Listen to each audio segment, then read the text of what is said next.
మన జీవితంలో చాలా మంది స్నేహితులు ఉంటారు. వాళ్ళతో నవ్వుతూ గడుపుతూ చాలా సంతోషంగా ఉంటాము. స్నేహం అంటే వీళ్ళదేరా అనిపిస్తుంది. కానీ అవసరం వచ్చినప్పుడు మనకు తోడు నిలిచేవారు ఎంతమంది? అవసరాన్ని బట్టి మారే వాళ్ళది నిజమైన స్నేహమా? స్నేహం అంటే కేవలం మాట్లాడటమే కాదు, మనవాడు కష్టంలో ఉన్నాడని చెప్పకపోయినా తెలిసే బంధం. నిజమైన స్నేహం విలువను గుర్తు చేసే ఒక గొప్ప కథ మన పురాణాల్లోని శ్రీకృష్ణుడి కుచేలుడి కథ. శ్రీకృష్ణుని చిన్ననాటి స్నేహితుడైన కుచేలుడు బాగా పేదవాడు. భార్య పిల్లలతో కలిసి ఆకలితో బాధపడుతూ ఉండేవాడు. శ్రీకృష్ణుణ్ణి కలవడానికి బయలుదేరాడు. అతన్ని చూసిన శ్రీకృష్ణుడు తన రాజ్మహల్ని వదిలిపెట్టి వెంటనే బయటికి పరిగెత్తాడు. కుచేలుడిని ఆలింగనం చేసుకుని లోపలికి తీసుకువెళ్లాడు. స్వయంగా పాదాలు కడిగాడు.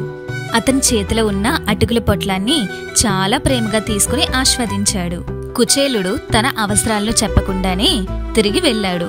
కానీ ఇంటికి చేరేసరికి అతని జింక పెట్టంత గుడిసె ఒక్కసారిగా బంగారు కోటగా మారింది. శ్రీకృష్ణుడు తన స్నేహానికి గుర్తుగా అతని కుటుంబాన్ని సంపన్నంగా మార్చాడు. నిజమైన స్నేహం ఎప్పుడూ మాటల్లో కాదు, మనసుల్లో నిలిచి ఉంటుంది.